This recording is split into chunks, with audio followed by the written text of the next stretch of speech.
அட்சய திருதியை நன்னாளில் முடிந்த அளவுக்கு தானம் செய்ய சொல்கிறது சாஸ்திரம்.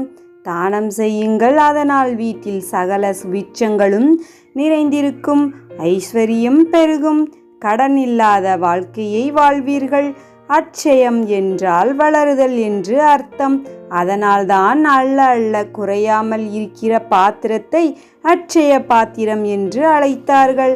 ஆக அட்சயம் என்றால் வளருதல், சயம் என்றால் கேடு என்று அட்சயம் என்பது கேடு இல்லாத, அழிவு இல்லாத பொருளாகும். அட்சய திருதியே நன்னாளானது சித்திரை மாதத்தின் அமாவாசையின் 3வது நாளே அட்சய திருதிய நாளாக கொண்டாடப்படுகிறது.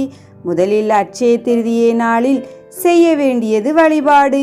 இறைவனை வழிபட நாம் இன்னும் செம்மையாவோம். புத்தியில் தெளிவும், மனதில் திடமும், பேச்சில் இனிமையும், உடலில் வேகமும் பெறுவோம். இறை சக்தியின் நல்ல நல்ல அதிர்வுகள் யாவும் நமக்குள் வளர்ந்து கொண்டே இருக்கும். இது அட்சய திருதியை என்னும் நன்னாளில் செய்வது மிகவும் சிறப்பு. இந்த நாளில் ஹோமம் செய்து பூஜிக்கலாம், ஜபங்கள் செய்து வணங்கலாம், பாராயணம் செய்யலாம், கடவுளை ஆராதிக்கலாம். வீட்டில் தீபமேற்றி சுவாமி படங்களுக்கு பூக்கள் அணிவித்து பால் பாயாசம், சர்க்கரை பொங்கல், கேசரி என இனிப்புகளை படைத்து வேண்டிக் கொள்ளலாம். தானம் செய்வது இந்நாளில் மிகவும் சிறப்பு பெற்றது. அட்சய திருதியை நாளில் பொன்னும் பொருளும் வாங்க வேண்டும் என்கிறார்கள். ஆனால் உண்மையில் இது சாத்தியமான ஒன்றாக இருக்க முடியாது. ஏனென்றால் எல்லோராலும் தங்கத்தை வாங்க முடியாது. உண்மையில் அந்த நாளில், அட்சய திருதியை நாளில் எல்லாராலும் வாங்கக்கூடிய ஒரே பொருள் என்னது என்றால் உப்பு தான். அட்சய திருதியை நாளில் உப்பு வாங்குங்கள், உங்கள் வீட்டில் செல்வம் கொழிக்கும், நீங்கள் குபேரன் யோகத்தை பெறலாம். அதேபோல் இந்த நன்னாளில் செய்ய வேண்டியது தானம். அட்சய திருதியை நாளில் தானம் செய்ய சொல்லுகிறது சாஸ்திரம். முடிந்தவர்கள் தங்கமோ வெள்ளியோ ஆச்சாரியர்களுக்கு தானமாக வணங்கி நமஸ்கரிக்கலாம். இன்னும் சொல்ல போனால் ஏழை பெண்ணின் திருமணத்திற்கு நம்மால் முடிந்த தாலியோ, தாலியில் கட்டிக்கொள்ளும் காசையோ வாங்கி வணங்கலாம்.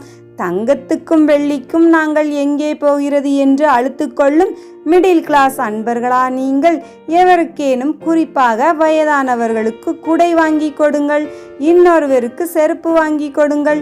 வீட்டு வாசலில் ஒரு பானை வைத்து சில்லென்று குடிநீர் வழங்குங்கள். அடிக்கிற வெயிலுக்கு ஒரு மோர் கொடுத்தா நல்லா இருக்குமே என்று நினைத்தால் நீர்மோர் வழங்குங்கள். இனிப்பும் குளுமையும் தருகிற பானகம் வழங்குங்கள். மாணவர்களுக்கு நோட்டு புத்தகங்கள், பேனா, பென்சில், ஸ்கெட்ச் பேனா, டிராயிங் நோட் வழங்குங்கள். பெண்களுக்கு மஞ்சளும் குங்குமமும் மல்லிகை பூவும் வழங்குங்கள். முடிந்தால் ஜாக்கெட் பிட் வாங்கி கொடுக்கலாம். சாலையோரத்தில் வசிப்பவர்களுக்கு பாய் போர்வையை கொடுங்கள், ஆடையை வாங்கி கொடுங்கள். ஒரு 10 பேருக்காவது தயிர் சாதம் பொட்டலம் வழங்குங்கள்.